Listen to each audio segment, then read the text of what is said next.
नमस्कार, आप देख रहे हैं कशिश न्यूज और आपके साथ मैं हूं दीपक शर्मा। बीजेपी ने आदित्य साहू को झारखंड की कमान सौंप दी है। ये पद उन्हें मिली है बाबूलाल मरांडी की जगह, जो राज्य की राजनीति में बड़ा आदिवासी चेहरा रहे हैं। हालांकि 2024 के लोकसभा चुनाव और फिर विधानसभा चुनाव में भी आदिवासी बहुल सीटों पर बीजेपी को उम्मीद के मुताबिक कामयाबी नहीं मिली। तो चर्चा है कि क्या चुनावी हार की वजह से बीजेपी अपनी नीति बदलकर अब गैर आदिवासी चेहरे पर फोकस करेगी। आज मुद्दा यही है और इसी पर बात करने के लिए हमारे साथ कुछ मेहमान जुड़े हुए हैं, उनसे आपका परिचय करा दें। हमारे साथ हमारे सहयोगी राहुल जुड़े रहेंगे, पूरी जानकारी, ताज़ा जानकारी, कैसे चुनाव हुआ ये सब बताएंगे। इसके साथ ही कांग्रेस की ओर से पार्टी का पक्ष रखने के लिए उज्ज्वल प्रकाश तिवारी जी हैं, आपका स्वागत है उज्ज्वल जी। बीजेपी की ओर से पार्टी का पक्ष रखने के लिए अशोक बड़ाइक जी जुड़े हुए हैं। अशोक जी, आपका भी बहुत बहुत स्वागत है। सबसे पहले तो हम अपने सहयोगी राहुल से थोड़ी जानकारी ले लेते हैं। बाबूलाल मरांडी के बाद अब आदित्य साहू, किस तरह से संगठन की कमान एक ऐसे नेता को सौंपी गई है जो आदिवासी समाज से नहीं है, उसे किस तरह से देखा जा रहा है? राहुल।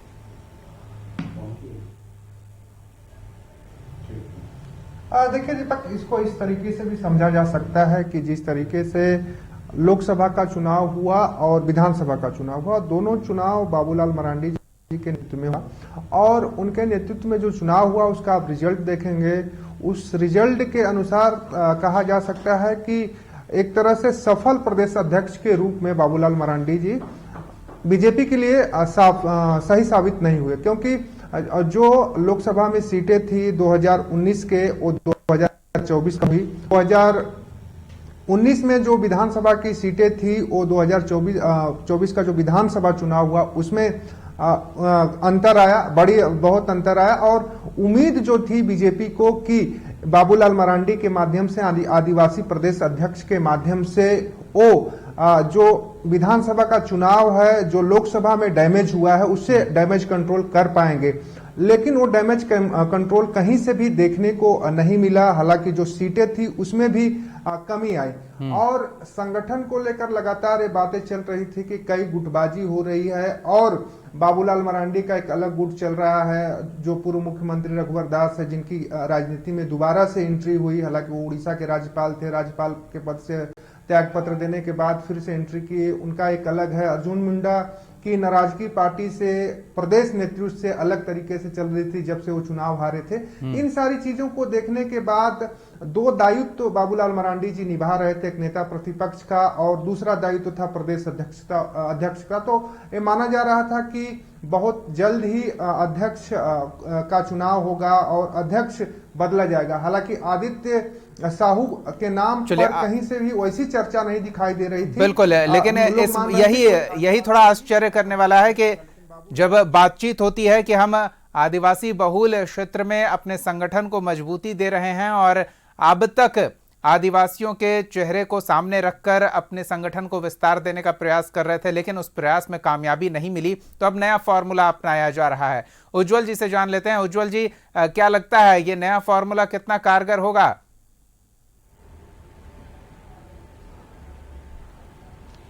देखिए, आपके सभी व्यूअर्स को मेरा नमस्कार। देखिए, शुरू से बीजेपी जो कहती है कि वो आदिवासी के सपोर्ट की पार्टी है, वो शुरू से विरोधी पार्टी रही है। इस चीज को ये साबित इस बार भी की है।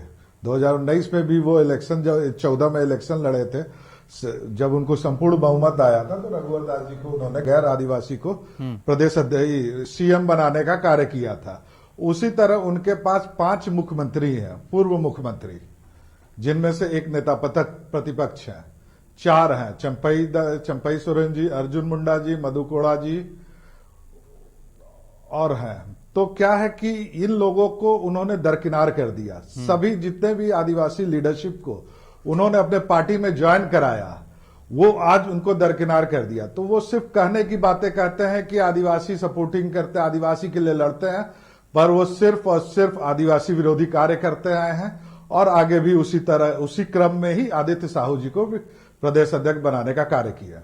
मतलब आदिवासियों का भरोसा जीतने में कामयाब नहीं हुए हैं, तो अब पूरी रणनीति बदलते देख रहे हैं हम एक संगठन को जो झारखंड में उतनी सफल नहीं भरोसा हुई है। जीतने का कार्य नहीं, भरोसा जीतने का कार्य भी नहीं करते हैं। नहीं, ये हम अपने सहयोगी राहुल से समझना चाह रहे हैं। वो लगातार चुनावी कवरेज में भी काफ़ी सक्रिय थे। चुनाव परिणाम को लेकर हम ये समझने का प्रयास कर रहे हैं कि अब चुनाव परिणाम के बाद बीजेपी ने जो अपनी रणनीति बदली है, जो संगठन को एक अलग गियर में ले जाने का प्रयास किया, वो कितना कारगर होगा। हम राहुल आपके पास आते हैं। पहले अशोक बड़ाइक जी से समझ लेते हैं कि क्या संगठन ने आदिवासियों का विश्वास जीतने में कामयाबी नहीं मिलने पर अपने संगठन विस्तार को लेकर संगठन के नेतृत्व में एक गैर आदिवासी व्यक्ति को जिम्मेदारी सौंपी है, कोई नई रणनीति तैयार की जा रही है? अशोक जी। आज झारखंड भाजपा के लिए बहुत ही गौरवान्वित करने का समय है। आज एक साधारण कार्यकर्ता को इस भारतीय जनता पार्टी झारखंड प्रदेश का प्रदेश अध्यक्ष निर्वाचित किया गया। मुझे लगता है कि कार्यकर्ता के रूप में बूथ अध्यक्ष से लेकर प्रदेश अध्यक्ष का सफर उन्होंने जो तय किया है, ये बताता है कि भारतीय जनता पार्टी कार्यकर्ताओं की पार्टी है और कार्यकर्ता नीचे से लेकर ऊपर तक का सफर तय करते हैं। ये सिर्फ भारतीय जनता पार्टी में संभव है। आज आदित्य साहू जी का आज उनका अध्यक्ष ऑफिशियल रूप से उनको अध्यक्ष घोषित किया गया। आज देखेंगे कि जिस तरह से पूरे प्रदेश भर में प्रदेश के कार्यकर्ताओं के माध्यम से जो उनको स्वागत किया गया, अभिनंदन किया गया, ये बताता है कि एक साधारण कार्यकर्ता का भी मान सम्मान स्वाभिमान बढ़ाने का काम कोई करता है तो भारतीय जनता पार्टी करता है। आज देखिए इस प्रदेश में जिस तरह से आदित्य साहू जी को प्रदेश कार्यकारी अध्यक्ष घोषित किया गया, कार्यकर्ताओं में उत्साह था। उससे पहले कार्यकर्ताओं में उत्साह था, कार्यकर्ताओं को लग रहा था कि हाँ, हम जैसे सामान्य कार्यकर्ता को भी भविष्य में भारतीय जनता पार्टी एक बड़ा अवसर दे सकती है और कई उदाहरण हमारे सामने हैं। नहीं, बिल्कुल अशोक जी, इसमें कोई दो राय नहीं है कि आपके संगठन में इस तरह की कार्य प्रणाली है कि निचले स्तर पर भी मेहनत करने के बाद कोई व्यक्ति नेतृत्वकारी भूमिका में पहुंच सकता है, अध्यक्ष बनता है। बिल्कुल। लेकिन हमारे साथ उज्जवल जी हैं, कांग्रेस की ओर से पार्टी का पक्ष रख रहे हैं। उनका आरोप है कि रघुवर दास जी के रूप में एक गैर आदिवासी बाहरी को आपने जैसे ही नेतृत्व के लिए चुना, उसके बाद से आदिवासियों का विश्वास आपने खो दिया। फिर आदिवासियों के नेतृत्व में संगठन को कोई खास सफलता नहीं मिली, तो अब आपने अपनी रणनीति बदली है। आदिवासी झारखंड के आपको पसंद नहीं, आपके संगठन को पसंद नहीं कर रहे हैं।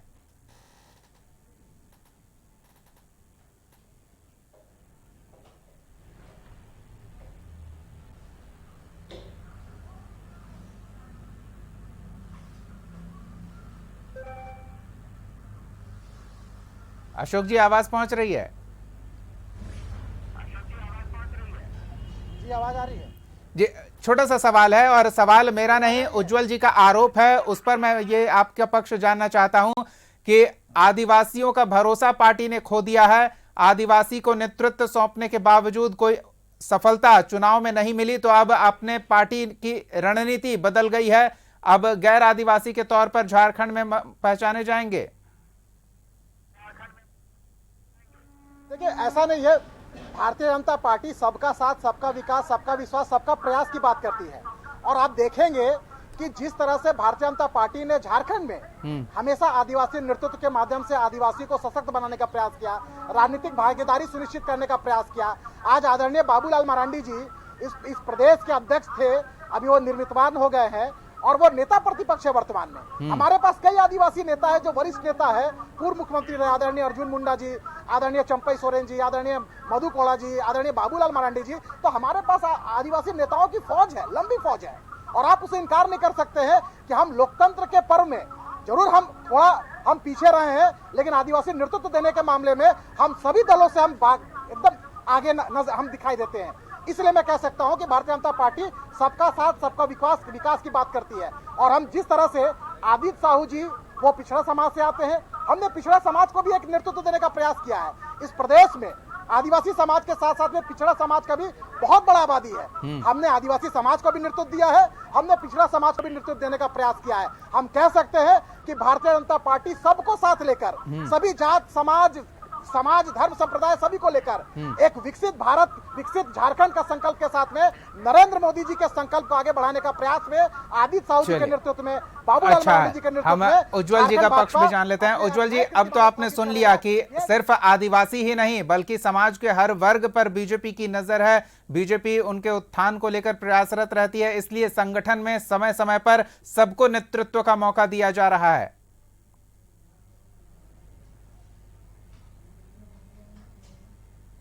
देखिए, ये कहने की बातें हैं। इनके 19 के इलेक्शन में भी आप देखे होंगे, इनके प्रभारी थे हेमंता विश्वकर्मा जी।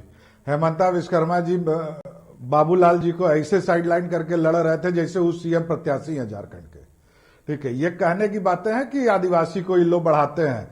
क्यों नहीं, क्या कहते हैं, इन्होंने 4 जो सीएम थे उनमें से किसी एक को बनाता, और इन्होंने ये साबित कर दिया कि इनके जो 4 पूर्व सीएम रहे हैं उनको जनता तो नकारी ही, पार्टी भी नकार दी कि ये कोई काम के नहीं थे, इनके परफॉर्मेंस खराब है। और रहा बात दूसरे को बनाना, तो ये तो इनके इंटरनल पार्टी का मामला है कि ये जिसको भी बना देंगे। जैसे अशोक जी ने बोला कि पूरे राज्य की कार्यकर्ता आके, मैं तो कहता हूं कि अशोक जी को भी बना देते तो आज उसी तरह जिस तरह आदित्य साहू जी का स्वागत हुआ उसी तरह राज्य के बीजेपी के वर्कर उनका स्वागत है।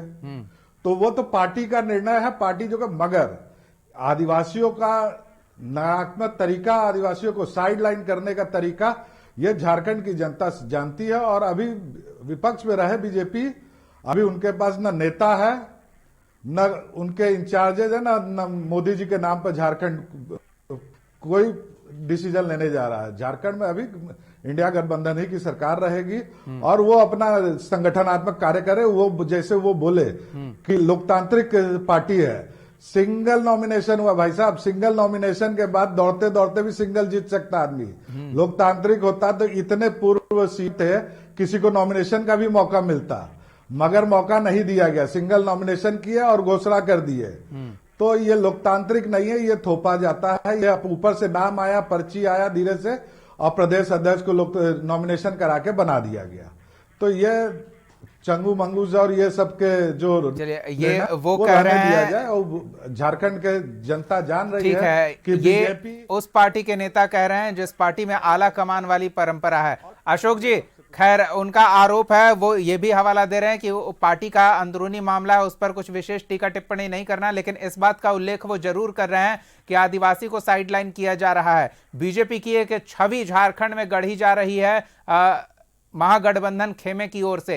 इस छवि को तोड़ा जाना जरूरी है, नहीं तो इस छवि में बीजेपी कैद ना होकर रह जाए और नुकसान होगा संगठन को। अशोक जी,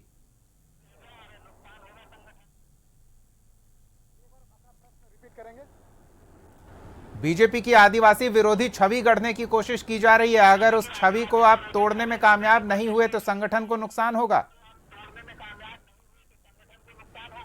कौन बोलता है हम आदिवासी विरोधी है? हमने आदिवासी का मान सम्मान स्वाभिमान बढ़ाने का काम किसी ने किया तो भारतीय जनता पार्टी ने किया है। ये लोग सिर्फ आदिवासी के नाम पे घड़ियालू आंसू बहाते हैं। अगर सच में आदिवासी को नेतृत्व देने का काम करती है वो भारतीय जनता पार्टी करती है। जरा इन लोगों से पूछिए, मेरे कांग्रेस के साथी से सवाल जरूर करेंगे कि 70, 75, 78 सालों में इन लोगों के लिस्ट में कभी आदिवासी समाज नहीं रहा है।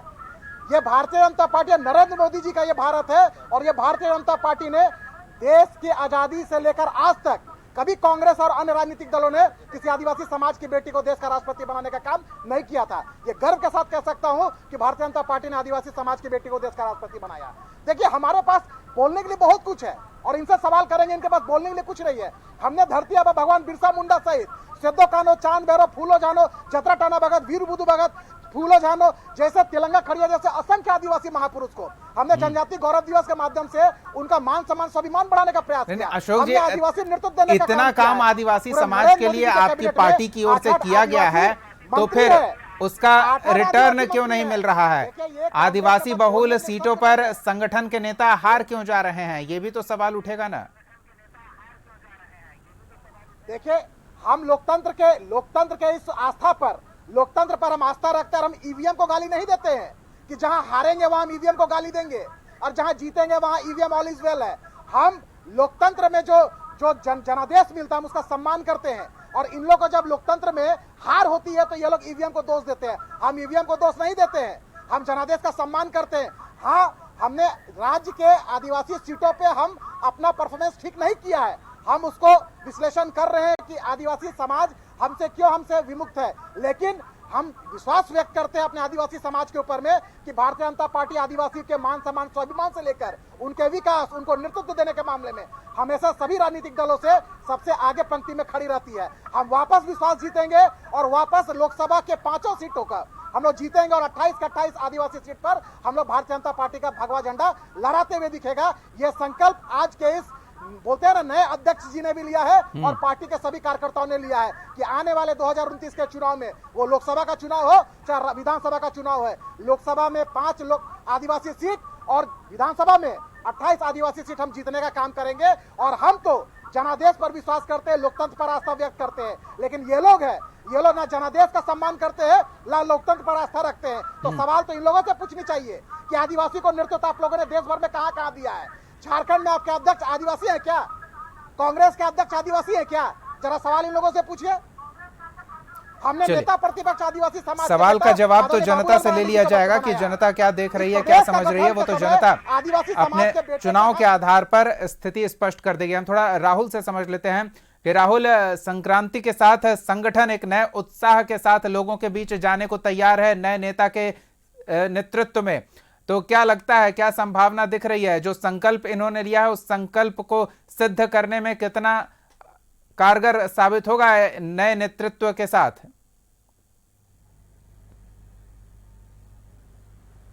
देखिए, हमको लगता है कि बीजेपी का जो आंकड़ा था वही बाबूलाल मरांडी को भारी पड़ा, क्योंकि आप देखेंगे कि हाल के दिनों में या हम चुनाव के दरमियान भी देखेंगे कि जो बाबूलाल मरांडी लगातार कि राज्य में जब जनगणना हुई थी 2011 में, उस समय आदिवासियों की जो जनसंख्या थी वो 27% 28% के आसपास थी, लेकिन अभी जो स्थिति है वो 21% हो गई है, यानी आदिवासियों की संख्या घटी है।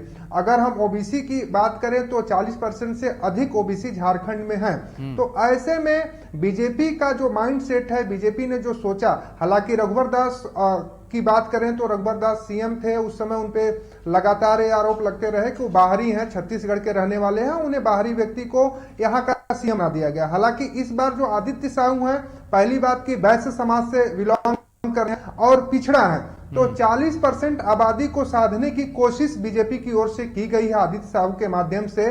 और ये माना जा रहा है कि जो 21% आदिवासी हैं, 40% से ज्यादा जो ओबीसी समाज के लोग हैं, उसके अलावा जो अन्य हैं, उनको 40% और 21% को अगर साथ लेती है बीजेपी तो 60% हो जाता है। और फॉरवर्ड जो वोटर होते हैं, जो फॉरवर्ड लोग होते हैं, वो आदि या तो बीजेपी को पसंद करते हैं या तो कांग्रेस को पसंद करते हैं। हालांकि अगर कांग्रेस की चलिए, तो नए समीकरण की तलाश में है शायद बीजेपी, और इसलिए एक नए व्यक्ति को कमान सौंपी गई है। देखना दिलचस्प होगा कि बीजेपी के लिए आदित्य साहू कितने कारगर साबित होते हैं। बहुत बहुत धन्यवाद अशोक बड़ाई जी, उज्जवल प्रकाश जी और राहुल आपका भी तमाम जानकारियों के साथ हमारे साथ जुड़ने के लिए।